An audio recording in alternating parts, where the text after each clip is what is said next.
नाही नाही. कसला विचार करतोय वसंत?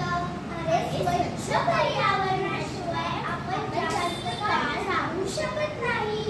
खरंच तुझं आपल्या आजूबाजूला पाहिलं तर काय दिसतं? प्लास्टिकच्या बाटल्या, पिशव्या, कागद, त्यामध्ये सर्वात जास्त प्रमाणात चोट गॅसेट्स आणि इतर खाद्यपदार्थ महागड्याच दिसतात.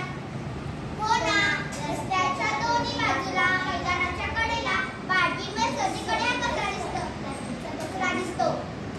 यावर काहीतरी उपाय केला पाहिजे. काय करूया बरं? त्यासाठी आपल्यापासूनच सुरुवात करूया. त्या प्लास्टिकच्या वस्तू तयार होणार नाहीत. मी तर म्हणते या प्लास्टिकच्या कचऱ्याला करूनच लावलं पाहिजे. आपला परिसर स्वच्छ ठेवू आणि कचरा कुंडीतच टाकूया.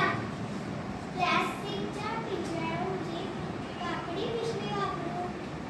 पाण्यासाठी स्टीलची बाटली वापरू आणि जेवणासाठी स्टीलचा डबा वापरूया. राघव